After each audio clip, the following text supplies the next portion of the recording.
A'udzubillahi minasyaitonirrajim. Bismillahirrahmanirrahim. Teman-teman, malam ini kita akan mengkaji ayat tauhid. Yang ini kenapa nggak kita awalkan? Karena tidak mudah justru surat Fatihah itu kalau ayat-ayat tauhid lain belum paham tidak mudah. Dan itu agak relatif kita posisikan di kemudian-kemudian. Karena sudah harus paham materi-materi ayat tauhid yang lain. Setelah punya pondasi, mahamin tauhid yang terkandung di Al-Fatihah, insya Allah sudah tidak terlalu susah, gitu loh. Karena sudah paham banyak materi yang sudah kita bahas. Ini kita akan mengkaji ayat surat Fatihah ini disebut Ummul Quran, teman-teman. Jadi Al-Quran itu dirangkum dalam surat Yasin. Makanya Yasin disebut qalbul Quran, hatinya Al-Quran. Surat Yasin itu. Ya, surat Yasin itu qalbul Quran. Surat Yasin disebut apa tadi? Surat Yasin disebut apa, teman-teman? Qalbul Quran. Iya, qalbul Quran. Jadi kalau ditanya hatinya Quran di bagian surat apa? Pak Dadang sekarang harus ngerti, Pak Dadang. Ngertinya urusan bisnis saja. Ya. Jadi hatinya Quran itu surat Yasin. Quran ada hatinya, Ustaz. Oh, nanti terus Pak Dadang canda. Kakinya mana, Ustaz itu? Tangannya mana, Ustaz? Enggak begitu. Ini maksudnya substansi ya. Jadi hati Quran itu adalah ada di surat Yasin. Maksudnya, secara general, isi umum Al-Quran dirangkum dalam surat Yasin. Nah, Yasin dipahami beneran. Jangan baca doang nggak paham. Nah, karena itu Yasin disebut qalbul Quran. Nah, gitu teman-teman. Nah, dari qalbul Quran, secara umum Al-Quran diringkas dalam surat Fatihah. Al-Fatihah. Oke. Jadi Al-Quran 30 juz dirangkum secara substansi maknawi dalam surat Yasin. Surat Yasin dirangkum secara substansi makna dalam surat Al-Fatihah. Harus ngerti ini, masuk orang Islam nggak ngerti begini. Karena itu Al-Fatihah disebut Ummul Quran. Apa tadi? Al-Fatihah disebut apa tadi? Ummul Quran. Induknya Al-Quran. Pokok, substansi pokoknya Al-Quran ada dalam surat Al-Fatihah. Maka kenapa Al-Fatihah dibaca terus dalam setiap rakaat sholat? Karena dia menjadi induk dari Al-Quran. Karena itu harus paham. Orang Islam nggak paham surat Al-Fatihah. Ya, na'udzubillah dong. Ya, harus paham, harus berusaha paham, harus ngerti, dan diamalkan tentunya. Oke, saya ulangi lagi nih. Ya, Al-Quran dirangkum dalam surat apa, teman-teman? Yasin. Karena itu Yasin disebut apa tadi? Qalbul Quran. Qalbul Quran. Pinter anak-anak ya. Iya. Bapak-bapak ya. Oke. Kemudian Yasin dirangkum secara substansi maknawi dalam surat apa? Al-Fatihah. Karena itu Al-Fatihah disebut apa tadi? Ummul Quran. Ummul Quran.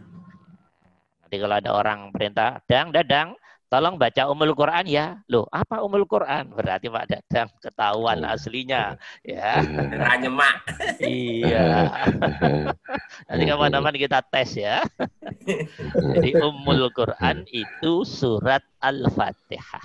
Induknya Al-Quran. Pokoknya pokok dari Al-Quran. Gitu teman-teman. Nah, surat Al-Fatihah dirangkum lebih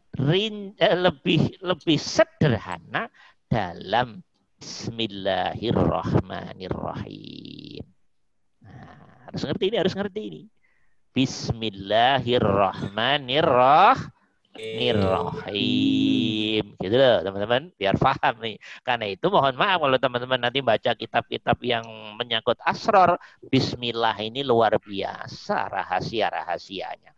Nabi Sulaiman jin bisa tunduk pada Nabi Sulaiman, setan, iblis bisa tunduk pada Nabi Sulaiman. Semua hewan bisa ngomong sama Nabi Sulaiman, angin dan seterusnya. Itu kenapa? Nabi Sulaiman punya rahasia. Amalan terbesarnya Nabi Sulaiman adalah Bismillahirrahmanirrahim. Jadi Bismillah itu sudah ada semenjak zaman dulu. Nah, jadi amalan Nabi Sulaiman itu Bismillahirrahmanirrahim. Wah, keren ini Bismillah ini. Nah, yang keren Allahnya bukan Bismillah yang maksudnya. Oke, dah. Teman-teman, Al-Fatihah ini biasanya siapapun yang ngaji Al-Quran kan dimulai dengan ta'awud. Wa idza quri'al Quran, kata Allah, fastami'u. Wa idza quri'al Quran fasta'id billah. Jadi kalau kalian baca Quran, maka mintalah perlindungan pada Allah. Ya, bukan hanya baca Quran, ke semua hal itu sampling untuk konteks taksis, mengkhususkan dalam konteks Al-Quran. Nah, permasalahannya, apakah minta perlindungan Allah hanya dalam konteks baca Quran? Enggak, 24 jam.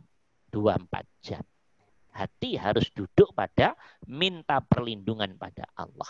Nah, dalam konteks ini adalah qiraatul Quran. Nah, selama kita baca Al-Quran, disunnahkan membaca ta'awud.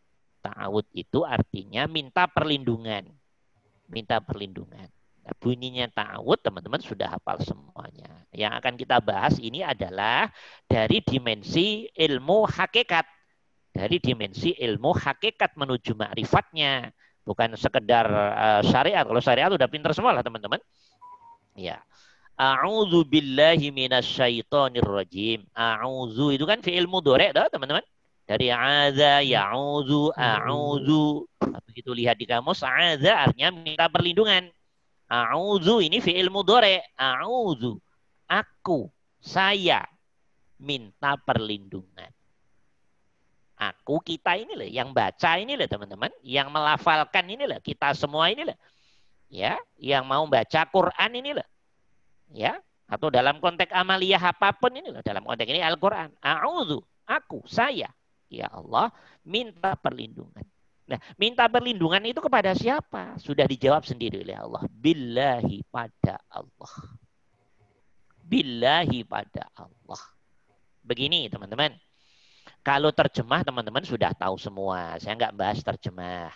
Tapi saya akan mengangkat makna hakikat dari a'udzubillahi minasyaitonirrajim. Aku minta perlindungan pada Allah.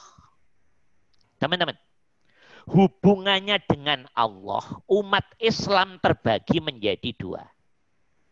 Apa Ustadz? Satu, mayoritas orang Islam, mayoritas orang mukmin,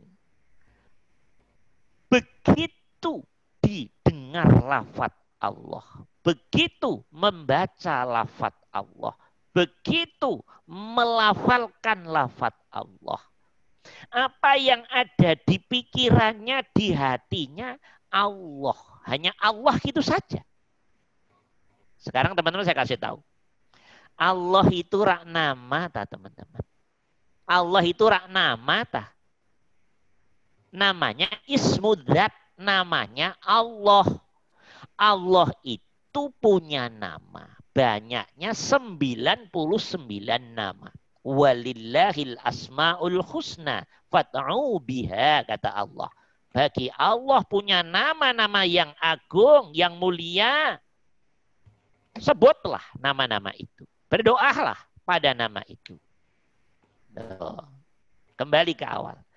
Orang Islam terbagi menjadi dua. Fakta hatinya hubungannya dengan ketika menangkap Allah. kebanyakan umat Islam begitu disebut Allah, kefahaman logikanya dan hatinya baru ya pokoknya Allah yang buat alam. Allah yang dan seterusnya sebagaimana yang kita kenal.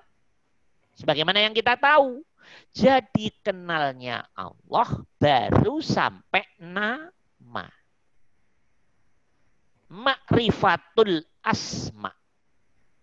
Ngerti Allah, kenal Allah, faham Allah, mengimani Allah, percaya Allah, baru pada zona nama. Sementara Allah punya sifat, sementara Allah punya af'al, sementara Allah punya zat. Nih, tapi kebanyakan Allah itu saja.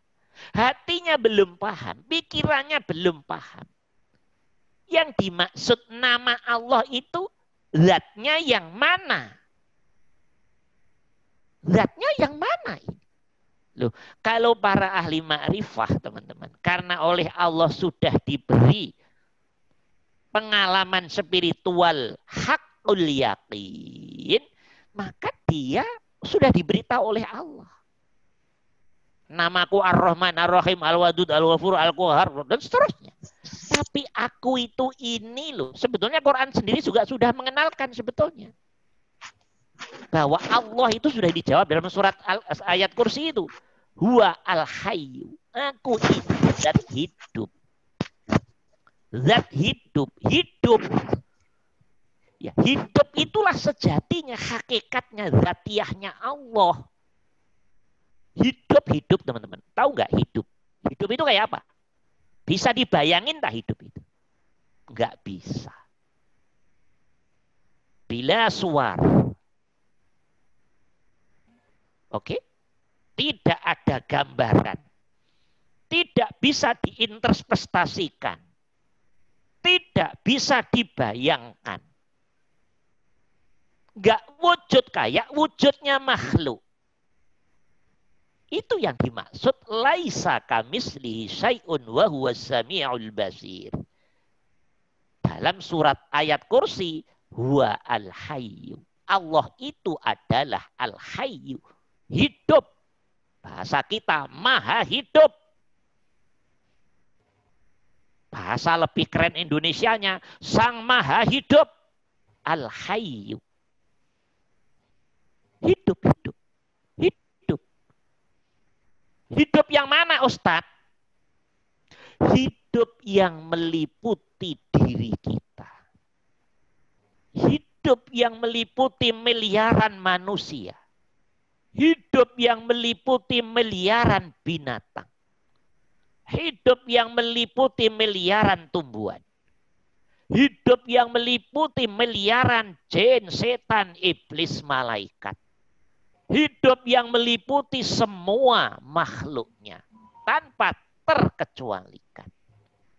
Hidup yang liputin alam semesta, yang menciptakan alam semesta, yang ngatur alam semesta, yang menggerakkan fungsi demi fungsi alam semesta, yang ngasih rizki alam semesta termasuk diri kita, dan seterusnya, dan seterusnya.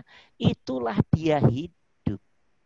Hidup itulah Al-Qayyum yang menjalankan roda kehidupan ini. Dengan sendirinya hidup itu sendiri. Tidak ada yang membantu hidup ini menjalankan kehidupan alam semesta ini, makhluk ini, Al-Kaun ini, Masih Wallah ini. Maksud saya teman-teman, orang Islam akan terbagi dua. Begitu disebut nama Allah, billah, a'udzu billah. Ada orang yang umumnya orang, pokoknya Allah. Nah, itu disebut orang Islam yang baru kenal namanya Allah. Tapi belum mengerti siapa sejatinya yang punya nama.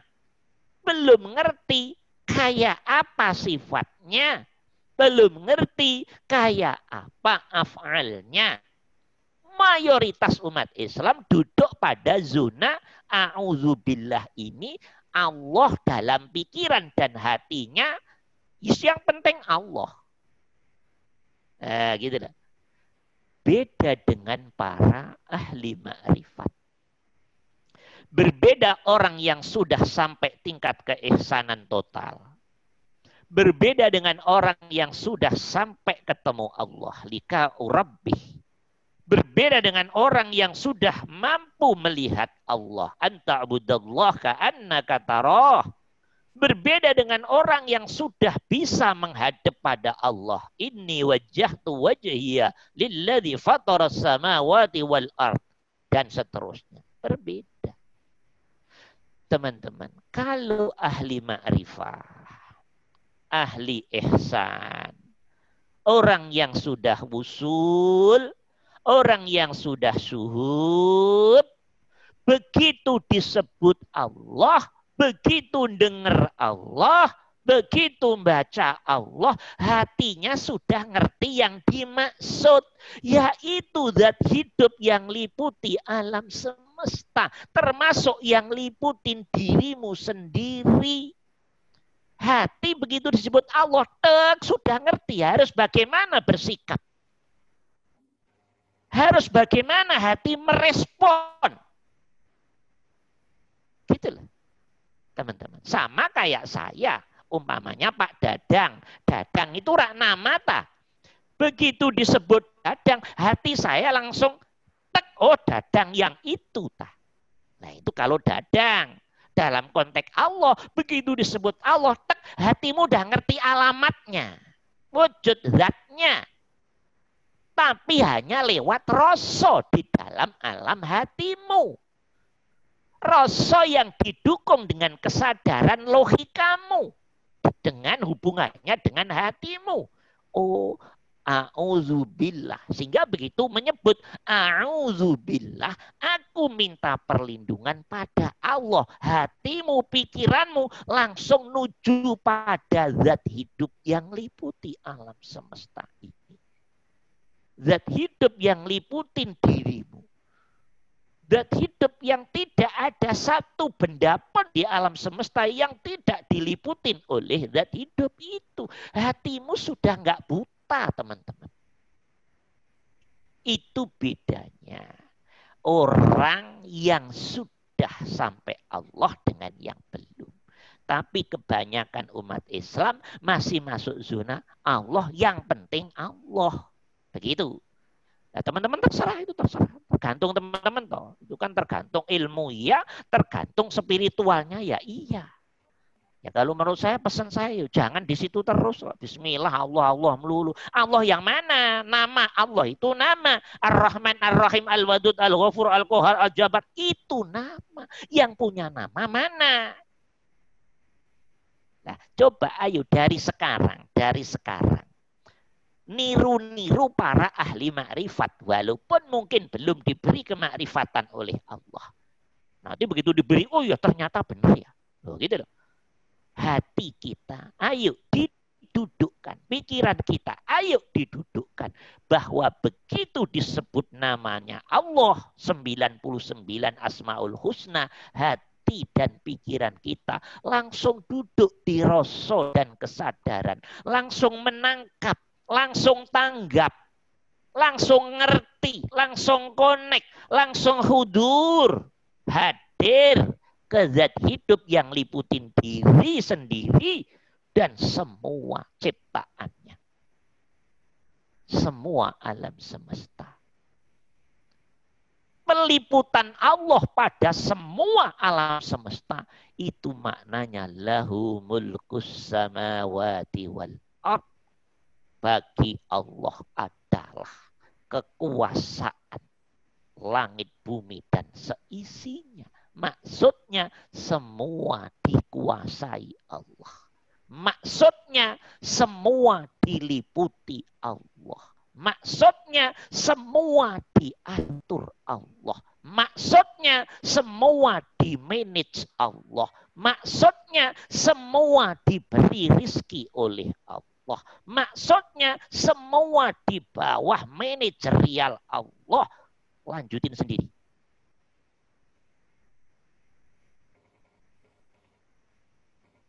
Hati harus duduk di situ.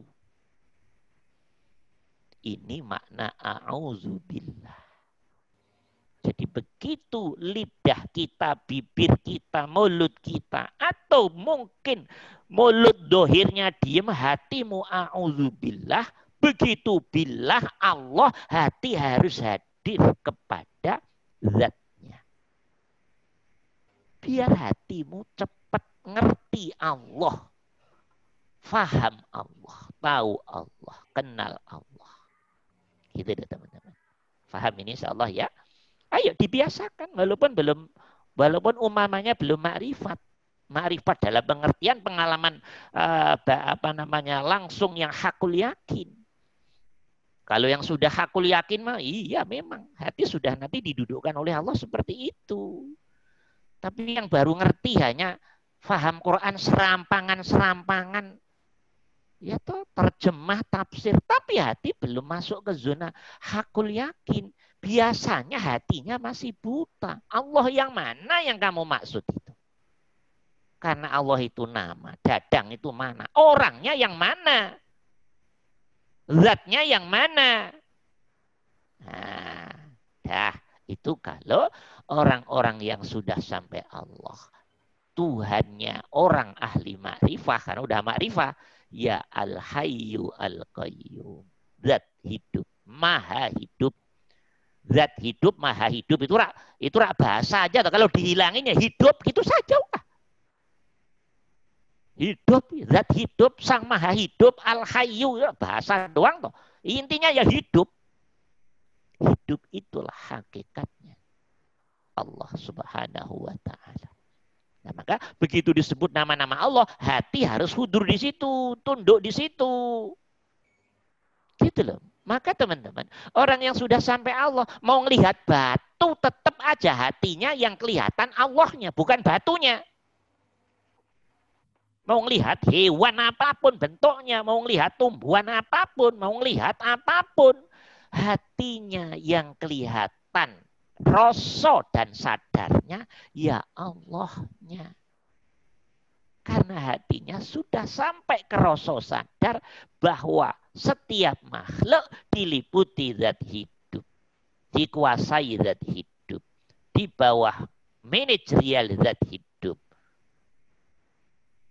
Gitu loh teman-teman. Paham ya? Auzubillah, paham ini semuanya. Hati harus duduk di situ. Jangan kosong.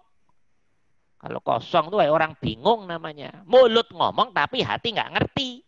Namanya bingung. Yang benar mulut ngomong billah.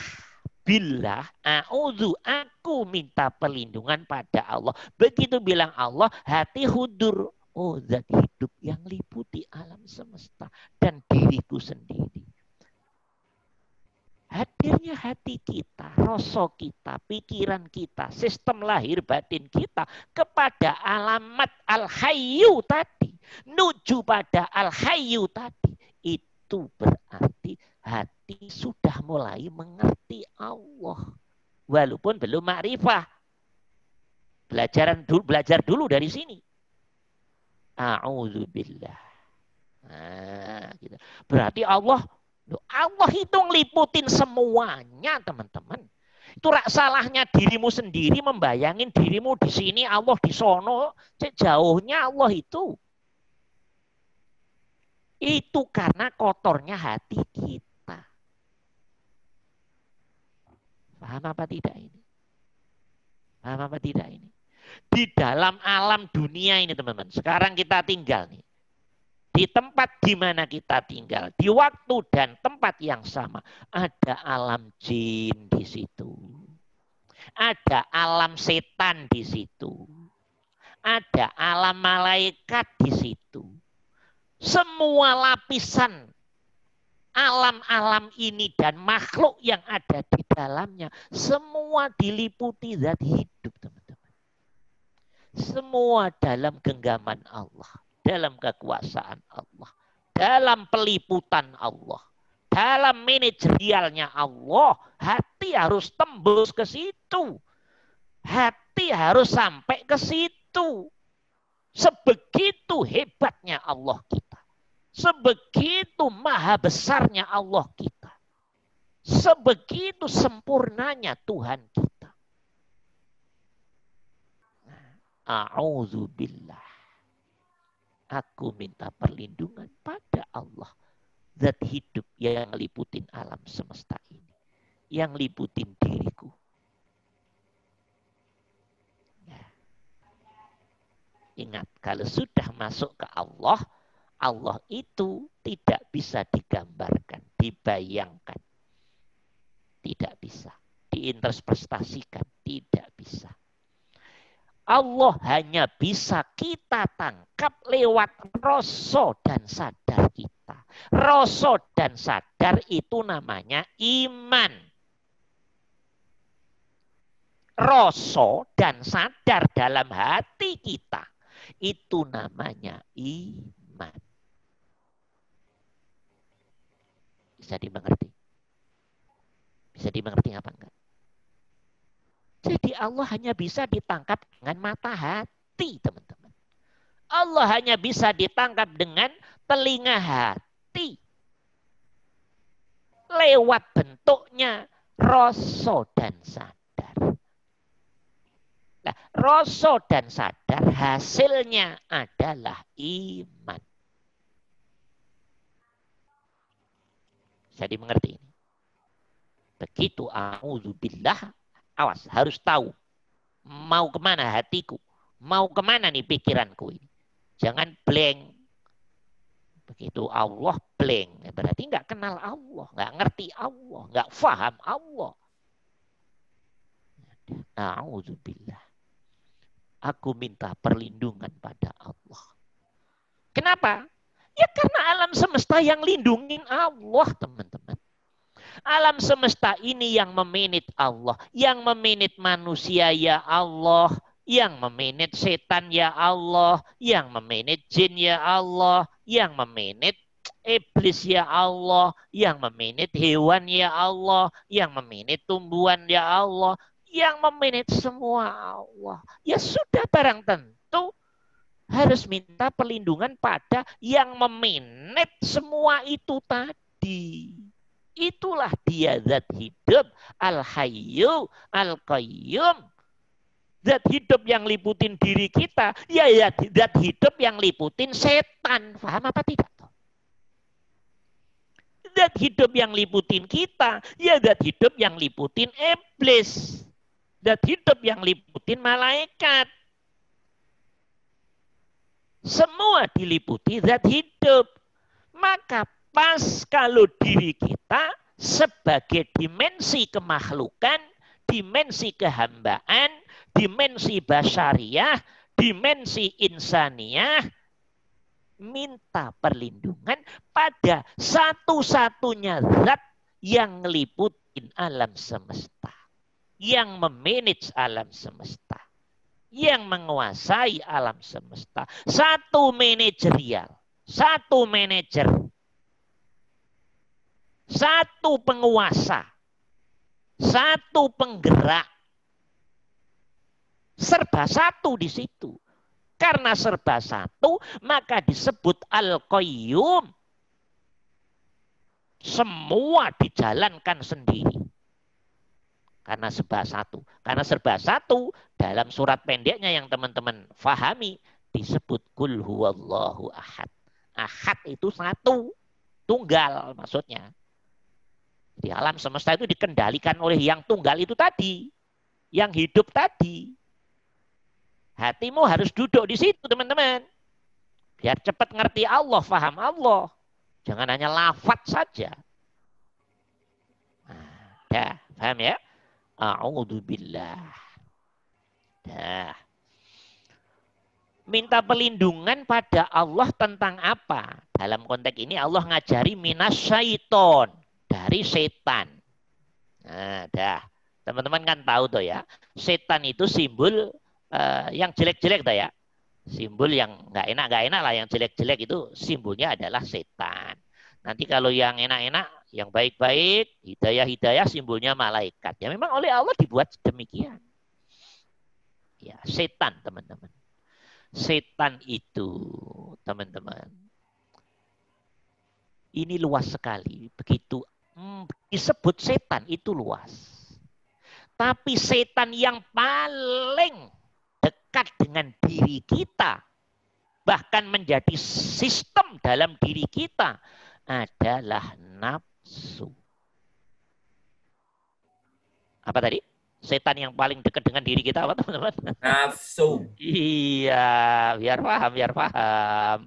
Iya, jadi kalau disebut a'udzubillahi minasyaiton, teman-teman bayangannya jangan setan di tempat yang angker-angker ya, kayak anak TK dong mikirnya begitu. Ya Allah, ini tafsir apa itu? Setan yang ada di kuburan, setan yang ada di tempat yang angker-angker, setan yang ada di jembatan. Masya Allah, dirimu nggak paham teman-teman. Justru setan yang sangat bahaya, setan yang ada dalam dirimu sendiri. Paham apa tidak? Nggak paham. Jadi setan, mbahnya setan. Tahu mbahnya setan ya? Setan yang paling berbahaya tidak jauh dari diri kita, teman. Tapi menyatu dalam diri kita. Menjadi bagian sistem diri kita. Menjadi bagian fungsi metabolisme diri kita dalam hidup ini. Namanya nafsu. Nafsu itu di dalamnya ada setan, ada iblis, ada jin kafir. Ini setan yang sangat bahaya. Kita pengen baik dibuat males. Kita pengen nggak berbuat maksiat diseret untuk maksiat. Ngerti nggak? Bayangannya udah minasyaiton, setan yang di jembatan, setan yang di pohon-pohon. Cek jauhnya. Minasyaiton ini hakikatnya adalah setan yang dalam diri kita sendiri. Namanya nafsu. Nafsunya namanya nafsu nafsiyah dan amaroh. Yang jadikan diri kita ego, suka sombong, ganteng titik sombong, apalagi banyak. Cantik dikit sombong, apalagi banyak. Kaya dikit sombong, apalagi banyak. Pinter dikit sombong, apalagi banyak. Wes lanjutin sendiri. Itu setan, teman. Paham apa tidak? Itu setan. Yang ngajak sombong setan. Yang diajak kita. Kalau kita mau diajak sombong, berarti kita jadi setan. Sama-sama setannya. Paham apa enggak itu? Ngerti apa enggak ini? Ayo, lanjutin sendiri. Lanjutin sendiri. Kalau enggak sombong apa? Kalau nggak nyombongin ilmu, nyombongin kepinteran, nyombongin kefahaman, nyombongin harta, nyombongin kesuksesan, nyombongin istri, nyombongin suami, nyombongin sombong doang. Ini sudah susah untuk masuk surga. Bahkan kalau Rasul bukan susah lagi ngomongnya. Rasul udah dengan tegas, nggak bisa masuk surga. Kalau di hati seseorang masih ada kesombongan, walaupun sebesar atom pun, berat sekali. Berat sekali teman-teman. Ternyata jawabannya ketemu tuh. Tauhid. Tauhid. Siapapun orang tidak akan bisa lepas dari setan-setan ini dengan pertolongan Allah kalau tidak dengan Allah sendiri. Jadi yang nyetak setan ya Allah, yang ngusir setan ya Allah, yang ngelenturin setan step by step ya Allah sendiri. Faham ini? paham ya? Sudah kenal setan ya sekarang ya? Iya. Setan itu di diri kita sendiri. Namanya nafsu. Yang mengakibatkan diri kita masuk neraka, teman-teman. Yang mengakibatkan orang itu zina, orang itu korupsi, orang itu nyuri, orang itu mohon maaf. Semua yang jelek itu ya setan. Cuman diri kita dikibulin oleh setan ini. Terus diri ngikutin setan karena nggak dapat pertolongan dari Allah. Gitu loh, paham apa tidak? Maka siapapun yang tidak dapat pertolongan dari Allah nggak mungkin menang dari setan. Siapapun orangnya, walaupun syekh, al-alim, al-alamah, walaupun nabi dan rasul sekaligus, nggak mungkin menang dari setan. Tidak mungkin, saya jamin tidak mungkin. Bisa ngalahin setan, keren sekali. Yang bisa ngalahin setan hanya bosnya. Bosnya setan namanya Allah. Bosnya setan ya bos kita juga.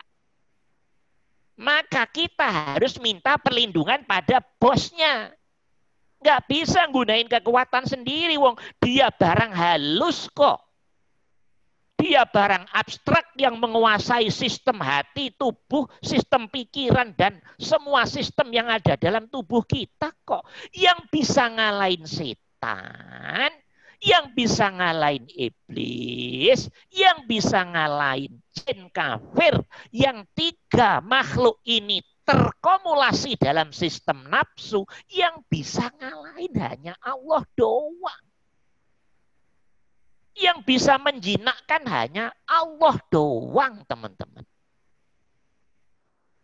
Yang bisa ngelenturin bahasa Qur'annya, yang bisa merahmati, yang bisa menyebabkan setan, iblis, jin kafir yang mestinya garang dan jadi lentur sehingga kita menang dari efeknya setan ini, bukan kehebatan diri kita. Diri kita nggak ada apa-apanya, teman. Itu karena diri ditolong oleh Allah. Bosnya ngomong ke setan, setan, tuh, jangan banget-banget. Dadang mulai detik ini, mulai agak diturunkan tensi ya. Tuh gitu. Begitu dapat instruksi dari bos, siap bos.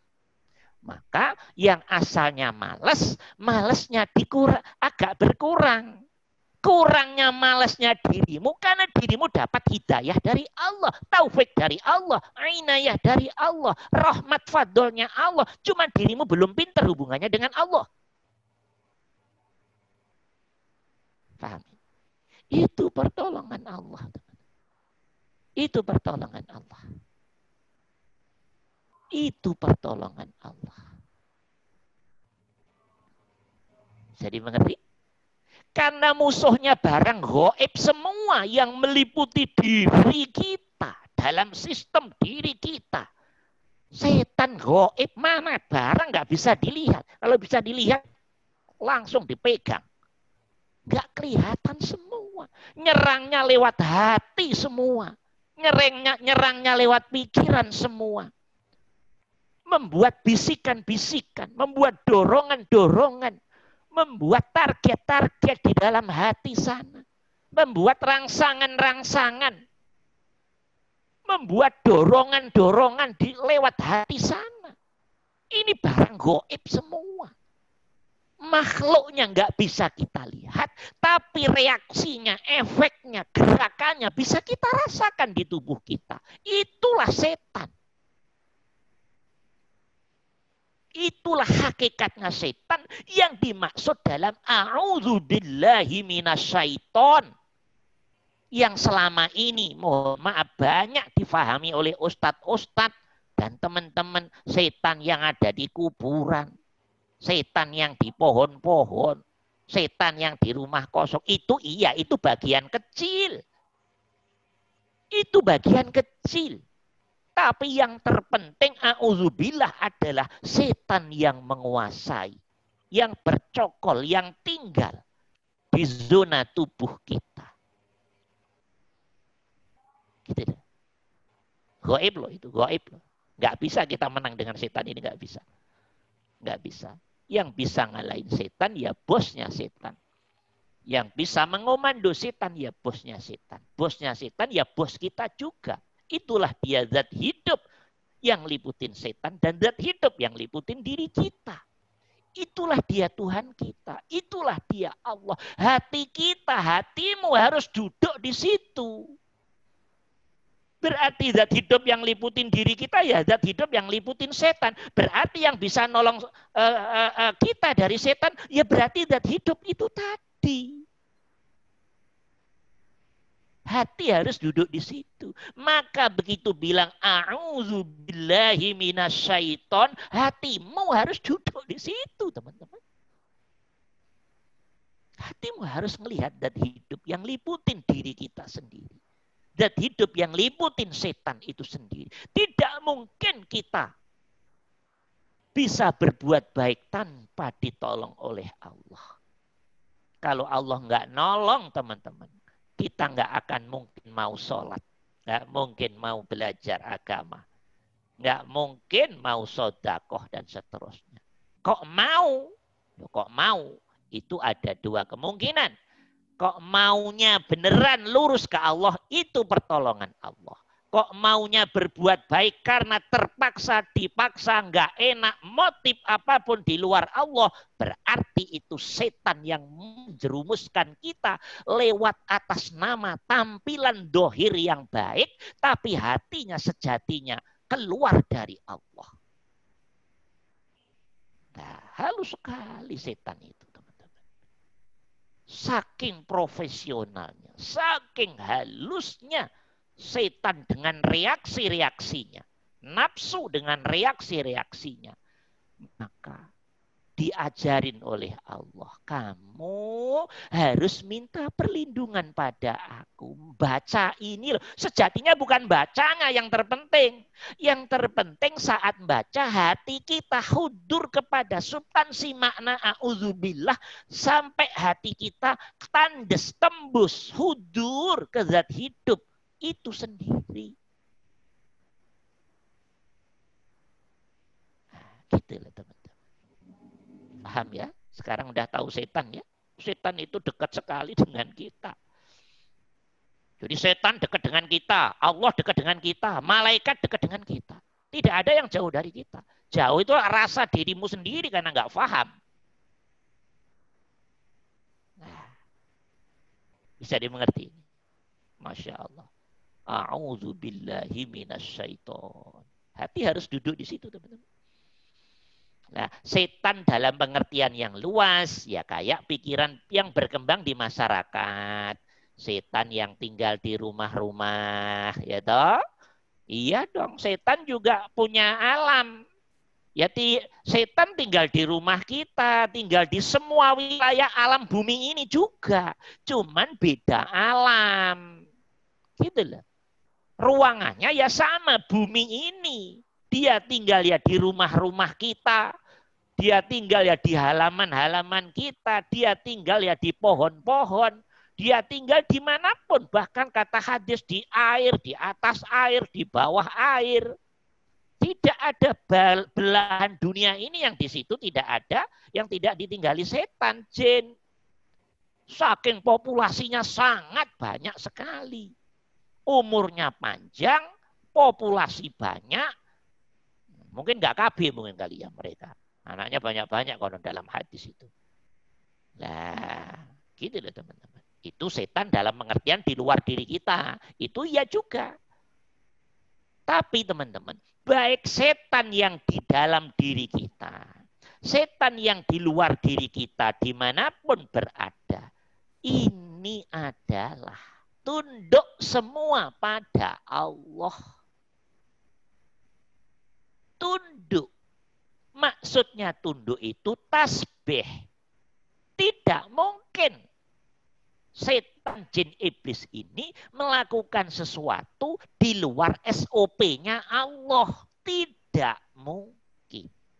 Kenapa Ustadz? Jawabannya gampang. Karena sejatinya hidup yang ada pada setan jin iblis itu sejatinya Allah juga. Hidupnya. Kalau setan, jin, iblis, rak makhluk kayak kita ini makhluk, tapi hidup yang liputinnya itu loh. Alam semesta itu hanya ada satu hidup, yaitu Al-Hayyu. Selain hidup berarti mati. Hakikatnya kita setan, jin, iblis, hewan, tumbuhan, alam semesta, hakikatnya mati.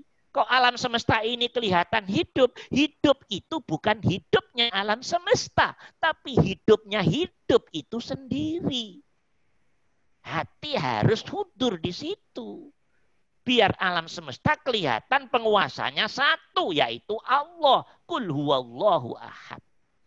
Jadi tidak ada daun pun jatuh itu keluar dari Allah tanpa izin Allah, nggak ada. Kenapa ya? Karena semua diliputi oleh zat hidup tadi. Nggak mungkin keluar dari zat hidup, nggak mungkin. Semua kejadian pasti atas iradah, kudrah, izinnya Allah. Nah, seperti itu. Paham ya?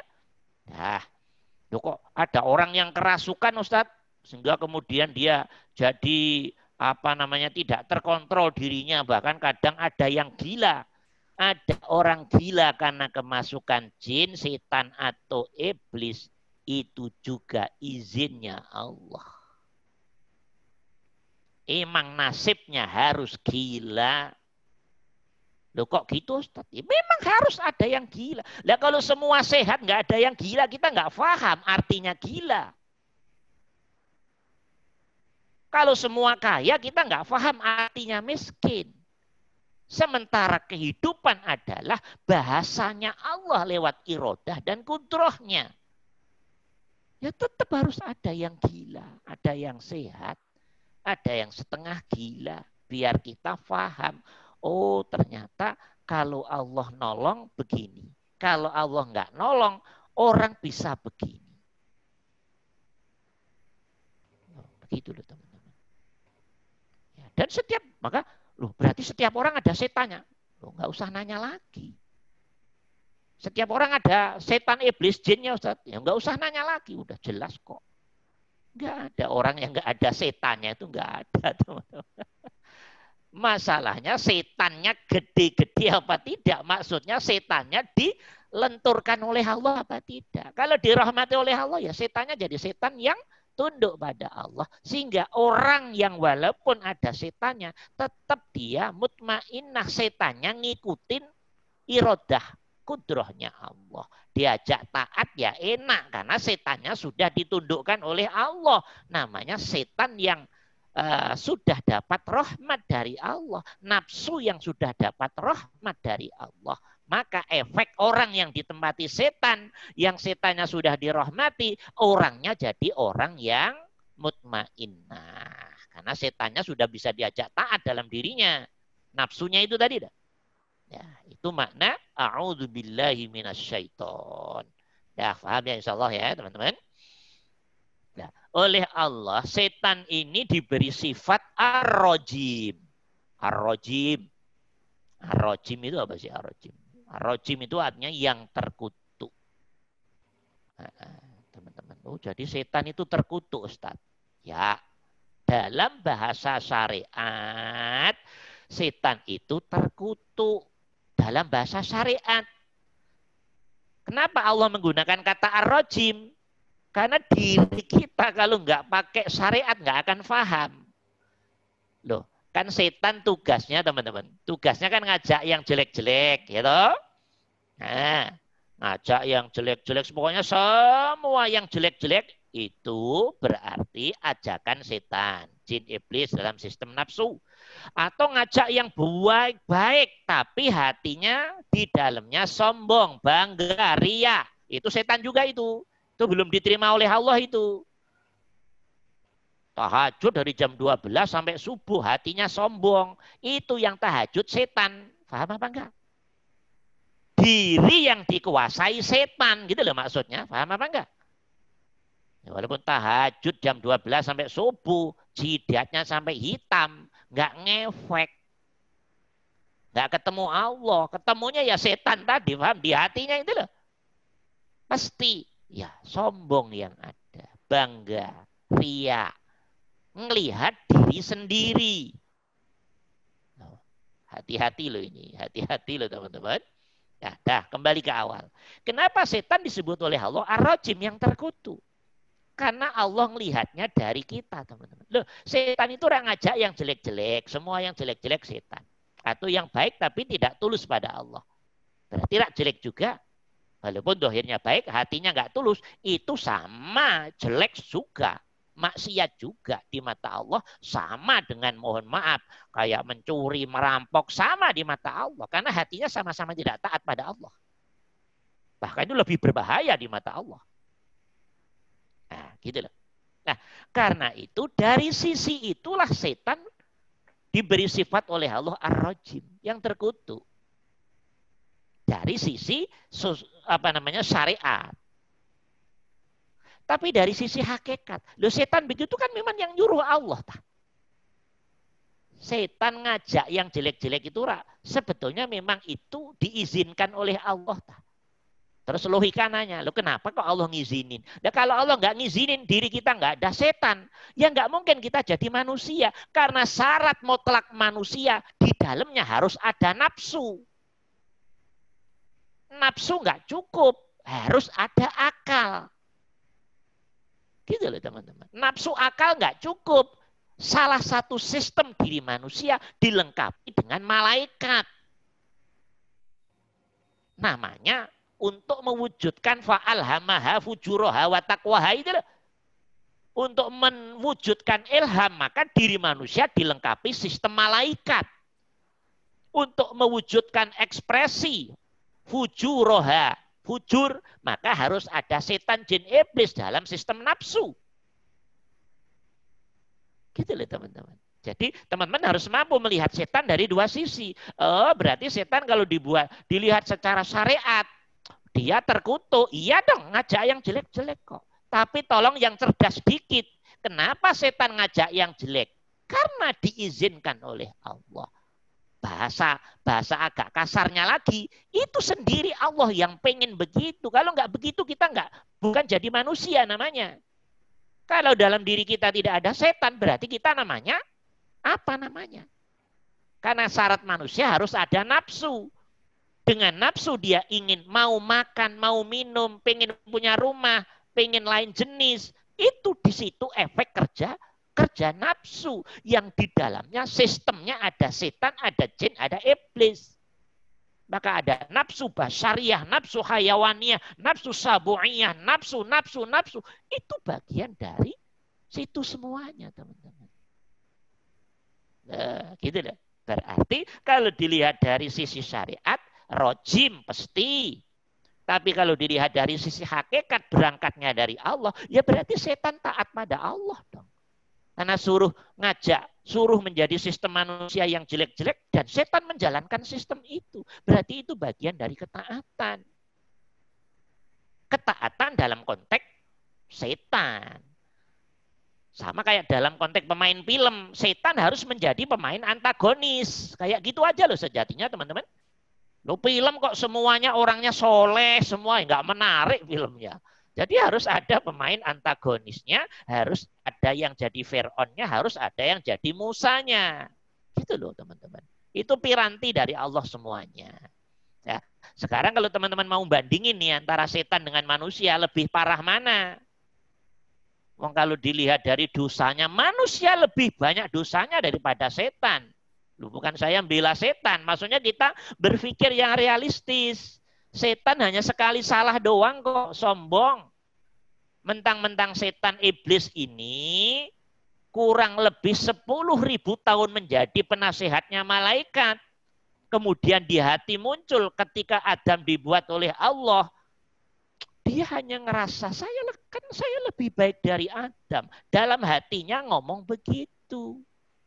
Adam anak kemarin sore baru dibuat kok. Masa saya suruh ngurmatin anak junior begini? Jadi sebetulnya dosanya setan iblis ini kan kalau dilihat secara logika kan cuman begitu gitu kan sebetulnya kan. Dibanding dosa kita, yuk jauh gede dosa kita lah. Hampir tiap hari kita ini dosa kok. Kalau nggak sombong ya bangga ya ria. Macem-macem muncul dosa dari kita kok. Itu kalau keputusan Allah pada kita disamakan dengan keputusan Allah dengan setan, habis manusia ini. Nggak ada apa-apanya. Ini kan tergantung kebijakan-kebijakan Allah saja tuh. Andai, ini ngomong berandai-andai, biar teman-teman bisa melihat setan secara fair, berbanding gitu loh maksud saya. Jangan hanya nyalain setan melulu kerjaannya. Ustaz kok bilang setan itu tidak begitu. Ini kajian ilmiah biar cerdas. Nggak hanya kalau udah didengar setan terus anti setan berarti sama dengan nggak paham Allah gitu. Paham apa tidak? Dirimu nggak mampu memahami dirimu sendiri dalam sistem dirimu. Hanya enaknya doang maunya itu berarti nggak paham itu namanya. Ya, sejatinya kalau kita mau fair teman-teman, kesalahan kita dengan setan lebih besar kesalahan kita. Kalau nggak percaya telusuri dari lahirmu sampai sekarang berapa ratus dosa. Berapa ratus kemaksiatan. Ayo. Setan sekali salah doang kok. Dan setan siap-siap ya Allah. Saya sudah salah ya Allah. Siap menerima punishment-Mu ya Allah. Nah, kita siap tak? Ayo, kita siap tak? Kayak setan gentle begitu. Siap ya Rob. Masuk neraka selama-lamanya. Tapi perkenankan saya ya Allah.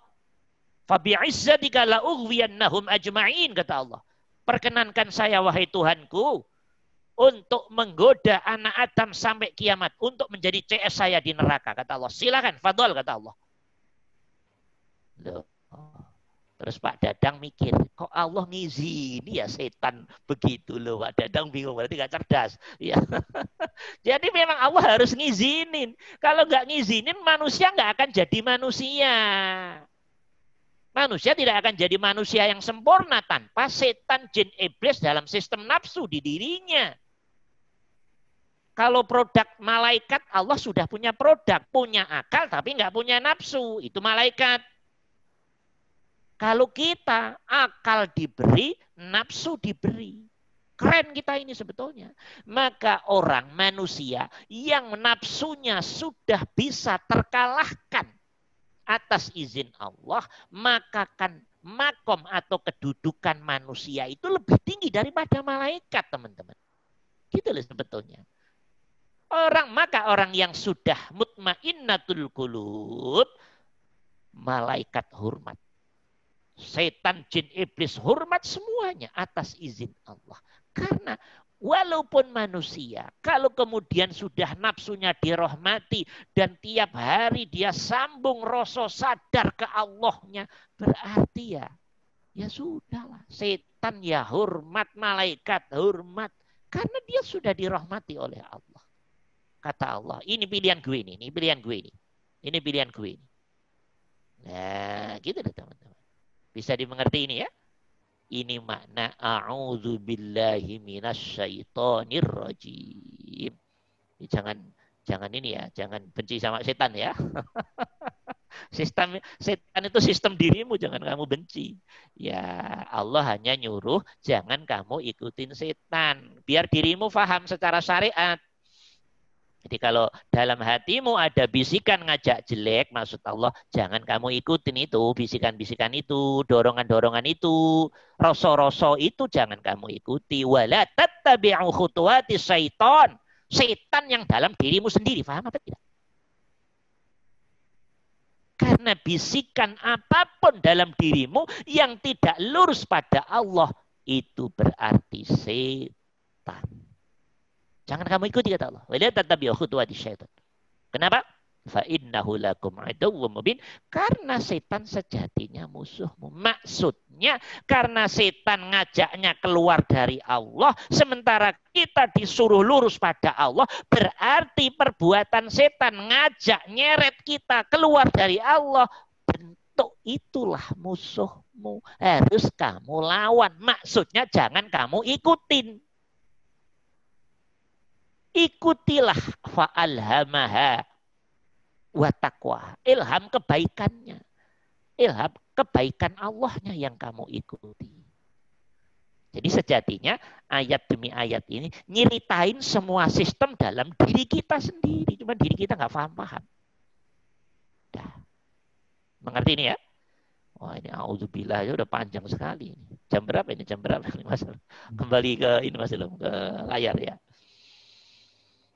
Masya Allah, udah 9:30 ya. Itu makna a'udzubillahi minasyaitonirrajim. Kebanyakan orang nggak paham ini makna a'udzubillah ini.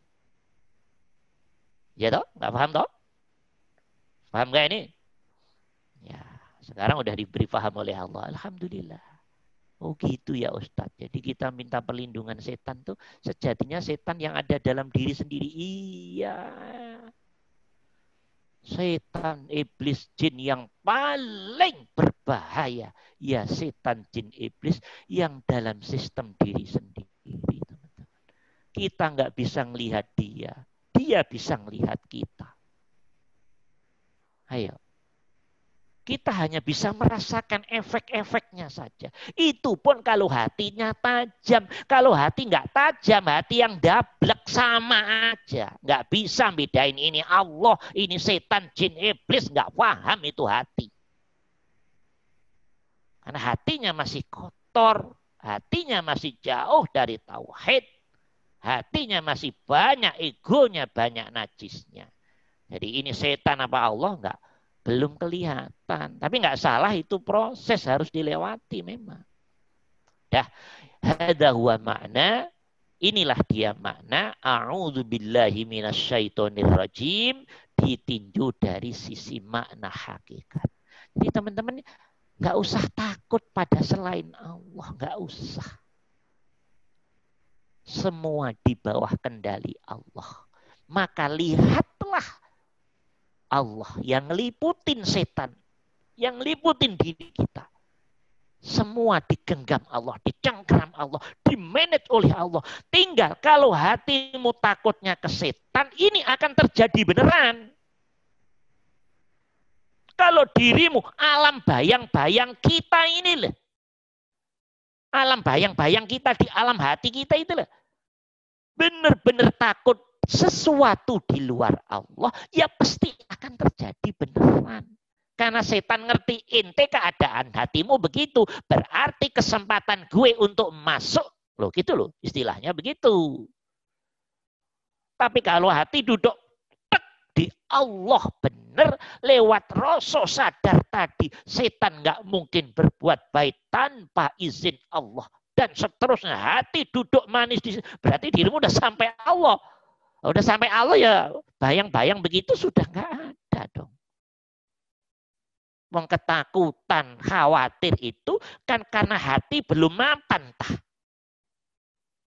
Belum mapannya hati, kemudian dikerjain suara-suara lewat rasa diri, ya maka kemudian terjadi.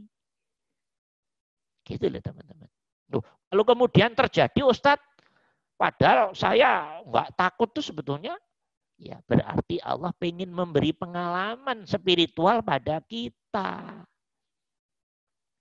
Oke. Paham. Allah pengennya begitu, ya diterima saja. Ya sekali-kali biar melihat kuntilanak, barang gitulah ya. Iya, sekali-kali ngelihat apa gitu. Kalau saya udah ngelihat kalau maksudnya. Udah ngelihat ya gitu ya.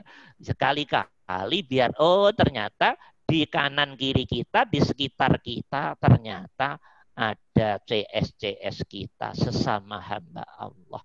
Mestinya beda alam, tapi Allah memperkenankan dia melihatkan wujud dalam bentuk apa ke alam kita. Itu pun dia juga atas izin Allah. Nggak ada yang liar-liar di dunia ini, nggak ada.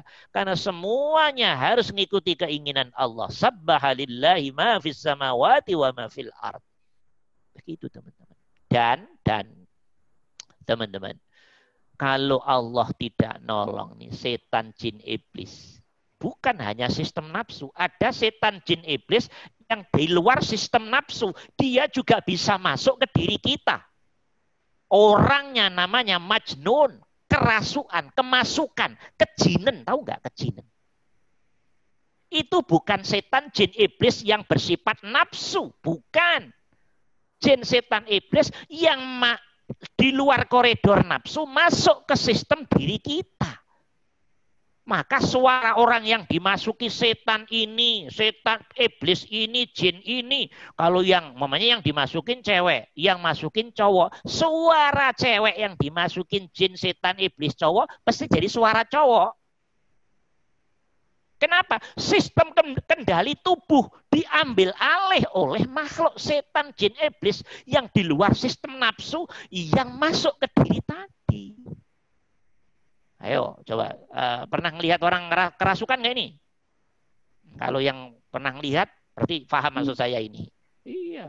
Cewek kemasukan, namanya ada cowok kakek-kakek masukin tubuh cewek. Ya, cewek tadi pasti ngomongnya kayak nenek-nenek kakek-kakek. Loh, itu suaranya siapa? Ya suaranya setan, jin, iblis yang merasukin dia. Pertanyaannya, Ustadz, loh ini setan, jin, iblis kok bisa masuk dia? Itu atas izin Allah. Tapi pasti ada sebabnya. Sebab mereka masuk ke dalam diri. Ini yang bukan sistem nafsu loh ya. Yang bukan sistem nafsu loh. Mereka masuk ke dalam sistem diri kita. Pasti ada kelengahan di diri kita. Kelengahannya apa Ustadz? Pasti diri sedang kosong dari Allah. 100% dijamin. Kalau nggak ngelamun, pokoknya hati takholi, kosong dari Allah. Kalau hati kosong dari Allah, ibarat rumah sedang tidak ada penunggunya. Masuk. Karena penunggu hati yang ditakuti setan, jin, iblis, ya Allah itu sendiri. Nah kalau di hatimu ada Allah, masa masuk? Ya enggak dong. Maka biasanya orang kemasukan jin, setan, iblis itu pasti dalam keadaan ngelamun. Nggak punya duit, ngelamun biar kaya. Masuk dia. Iya toh? Ya yes, pokoknya begitu modelnya.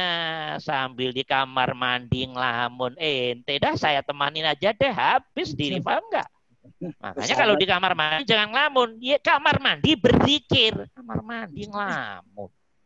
Berzikir, hati harus hudur ke Allah lewat syukur dari pipis dan BAB itu. Ya Allah. Sistem BAB yang begitu rapi ini engkau ya Allah. Duduknya rasa kita sadar kita ngakui sistem BAB kita itu sistem dipegang Allah. Diri ada pada rasa sadar itu. Berarti dirimu zikir. Nggak mungkin mereka masuk kalau hatimu berisi Allah. Nggak mungkin. Di situ ada bosnya. Bagaimana bisa masuk? Gitu lah. Paham apa tidak ini? Tapi siapapun, entah ustadz, syekh, ulama, kok hati kosong, dia bisa masuk. Tapi masuknya dia juga diizinin oleh Allah. Masukin aja itu. Nggak syekh, nggak ustadz, nggak ulama. Kayak hatinya kosong. Ya Rob, minta izin, masuk. Silahkan. Masuk beneran. Maka jadinya, loh gitu teman-teman. Jadinya kesurupan. Kesurupan kalau yang kasar suaranya ikut berubah dan seterusnya. Tapi ada ada kerasukan yang halus. Orang dimasuki jin setan di luar sistem nafsu. Masuk ke sistem tubuh, halus. Berubah tapi di sifat. Loh, ini kemarin-kemarin kayaknya relatif bisa ngendaliin diri mudah deh. Ini sekarang kok gampang marahan. Ini gampang. Loh, itu berarti aslinya dia ketempelan. Paham apa tidak? Ketempelan itu. Jadi mohon maaf, teman-teman cermati. Kalau ada orang keluar dari sifat dasar aslinya, itu berarti perlu dicurigai dia kemasukan setan, jin, iblis di luar sistem nafsunya. Loh, padahal biasanya dia mudah mengerti, mudah ini. Sekarang kok? Loh gitu. Dah pasti itu dijamin mutu itu. Dijamin mutu. Kemasukan setan, jin, iblis yang di luar sistem nafsu tadi. Yang mempengaruhi sifat dia menjadi sifat antagonis. Hati-hati ini. Ini kebanyakan biasanya kebanyakannya ibu-ibu nih. Saya kasih wanti-wanti nih ibu-ibu nih. Ibu-ibu ini dicetak oleh Allah, mohon maaf, halus rasanya, perasaannya halus, tapi lamunannya juga tinggi. Ya, perasaannya halus, lamunannya juga tinggi. Ya, perasaannya halus, mudah ngeroso, tapi hatinya juga mudah kosong dari Allah. Maka kebanyakan yang kemasukan cewek, kebanyakan bukan ini. Kalau nggak percaya sensus aja deh. Ya, sensus. Ya. Sensus kalau nggak percaya. Maka mohon maaf, kaum ibu gampang tidak mudah mengendalikan diri. Ya karena itu tadi. Emang udah pembawaan dari langit begitu. Dibuatnya relatif lemah secara pertahanan mental hatinya. Lah di situ menjadikan sebab masuk itu tadi. Nah ini makhluk-makhluk ini semua tidak bisa lepas dari kita. Kalau tidak diurusi oleh Allah sendiri. Bahasa sederhananya, ini makhluk semua bisa hilang dengan zikir. Kalau zikirnya benar-benar tek ke Allah, ini minggir teman-teman. Minggir. Tapi kalau zikirnya punya maksud pengen kaya ini itu, lebih senang ini. Ini tempat yang enak ini gue di sini. Hatinya kotor, hatinya najis. Tempat yang enak untuk saya bersarang. Maka teman-teman ahlu tauhid kok dimasukin makhluk ini panas, makhluk begini nggak kuat. Oh, hatinya dikuasai rasa sadar Allah total kok. Panas dia. Masuk ke para ahli tauhid. Yang repot belum ahlu tauhid. Nah, itu yang repot, itu hati-hati loh teman-teman. Ya dah, makanya saran saya hati-hati kamar mandi ya jangan ngelamun, nggak punya duit jangan ngelamun lah ya. Lihat Allah aja lah, sabar ya Allah, ujianmu ya Allah. Terus ini nanti udah ngelamun kesurupan nih lebih repot lagi, nggak punya duit repot suaminya nanti ya. Ya dah. Nah, ini juga ada etika-etika di alam menyangkut setan, jin, iblis. Kalau kita ke tempat-tempat tertentu, entah itu kamarnya sendiri, kalau lagi kosong masuk, harus idealnya salam. Assalamualaikum wa ala ibadillahi sholihin. Walaupun masuk rumahnya sendiri. Habis dari mana bareng-bareng sekeluarga. Assalamualaikum. Harus begitu. Rasul ngajarinya kan begitu, tah. Apalagi kamar yang sering dikosongin. Kamar yang sering dikosongin mereka ngerti. Oh ini kosong. Pasti jadi incaran mereka. Cuman kita aja nggak ngelihat. Emang udah begitu hukum oleh Allahnya dibuat begitu. Oke, di pohon-pohon. Hati-hati. Ya. Pohon-pohon apalagi yang kelihatan serem-serem. Dekati. Assalamualaikum. Oke. Wa ala ibadillahi sholihin. Rasul ngajarin begitu, Rasul ngajarinya. Itu ajarannya agama, bukan ngajarin orang Jawa. Orang Jawa, karena Rasul ngajarin begitu, orang Jawa lebihnya Masya Allah. Itu semua tempat, masuk desanya orang, ngomong ya, kalau masuk desanya orang, saya minta izin. Itu sebetulnya pengejauhan tahan. Kata Rasul, kalau kamu masuk zona apapun yang bukan zonamu, minta izin. Kalau tidak, mereka juga ngerti, kamu nggak sopan. Karena kamu nggak sopan ya mereka nempel di dirimu. Itu loh teman-teman, hati-hati. Ya hati-hati. Di sekitar kita banyak, terutama ibu-ibu yang lagi masak. Kalau masak buang air panas jangan sembarangan. Buang air panas harus di tempat, memang di tempat pembuangan. Kalau sembarangan dan kena, mohon maaf, markas-markas mereka pasti akan berakibat mador pada diri kita. Itu juga kecerobohan. Rasul mewanti-wantinya sampai seperti itu loh.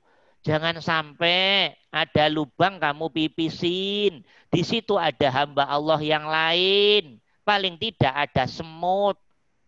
Yang lain apa? Yaitu setan, jin, iblis. Kan rumahnya di mana-mana, teman-teman. Saya punya murid ini. Asli murid saya ini. Pipis bukan pada tempatnya. Langsung itu. Apa kelaminnya jadi bau besar. Ini serius ini. Terus kata orang pinternya, ya Allah, ente pipis di tempat markasnya jin. Ya mereka jelas marah lah. Padahal kalau kita mikir, alamnya kan berbeda. Yes, berbeda. Tapi buktinya efeknya seperti itu. Karena kita nggak ngerti sopan santun. Padahal Rasul agama kita udah ngajarin yang sopan. Tempatkan sesuatu pada tempatnya. Nah, untung kiainya pinter tadi. Kiainya bisa urusan begitu. Diselentik akhirnya. Ente kena jin, ngerti nggak? Nah, hati-hati yang begitu-gitu. Hati-hati, teman-teman. Ya, ini malam ini banyak ngomong jin gitu ya. Banyak ngomong setan ini. Ya, karena kayak apapun setan, jin, iblis juga sesama hamba Allah, hanya beda nasib. Hanya gitu doang kok. Beda nasib. Kalau kita dijadikan pemain seperti ini, kalau mereka menjadi pemain dalam sistem tubuh kita, dan seterusnya, dan seterusnya. Nah, untuk biar selamat dari semuanya, a'udzubillahi minasyaitonirrajim.